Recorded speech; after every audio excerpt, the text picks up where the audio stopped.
O'rtoqlar, bizdan ko'pchilik binasiga qanaqa qilib o'zimizning UzCard kartada pul tejasak bo'ladi deb so'radi. Hozir shuni ko'rib chiqamiz. Hop, binasiga kirganimizda mana shu o'ng qo'ldan tepada sari yozuvda Vinisi degan yozuv turadi, shuni bosamiz. И bu yerda ko'rayotganinglardek Kupit za UZS chiqadi yoki Vinisi. Birinchi biz Vinisi qilamiz.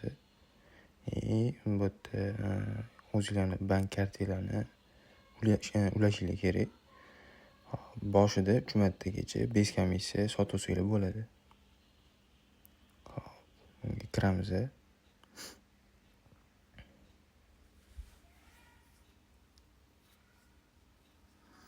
Kirganingizda men o'sha karta ulab bo'lganman. Men kartam chiqib turibdi bu yerda. Ko'rayotganingizdek komissiyasi 0. Bu yerdan sizlar o'zingizlar karta ulasanglar bo'ladi. Ya'ni boshida o'z kirganingizda mana shu karta ulagan deb chiqib turadi. Ulaganingizdan keyin bu yerga summa yozasizlar. Misol uchun 100 ming olmoqchisizlar, 100 ming bosasizlar. Оплатить. Bu adashmasam 20-aprelgacha komissiyasiz, undan keyin komissiyali. Komissiyasi adashmasam 1% bo'lishi kerak edi.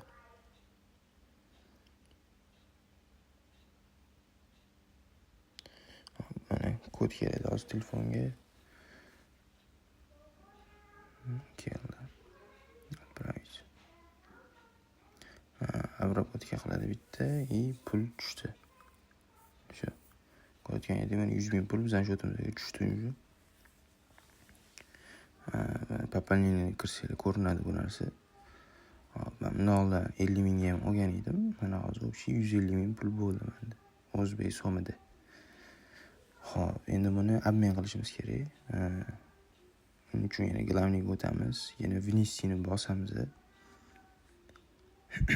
Vinisi bosganimizdan keyin hop, bu yerda mana Kupit za UZS chiqib turibdi. Shuni bosamiz.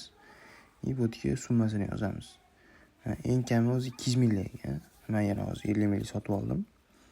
Hop, bu yerga 200 ming so'm yozamiz. Pastda mana обмен qilayotganimiz ko'rsatib turibdi. Nimaga обмен qilayotganimiz? USDT ga. 200 ming bosamiz. обмен qilamiz. Bu yerda kursi hozir qaranglar. Bu yerda kurs 13.060 dan urayotgan ekan. Походу нормально. Hop. Bo'ldi. Подождите.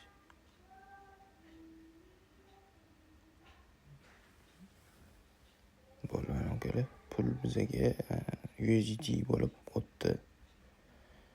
Hop, endi bu bilan bemalol biz xohlagan coinimizni sotib bo'ladi. Xuddi shunaqa qilib bu USDTni o'zbek so'miga обмен qilib turib, o'zimizning kartamizga qaytib chiqarib olsak ham bo'ladi. Salomat bo'lasizlar.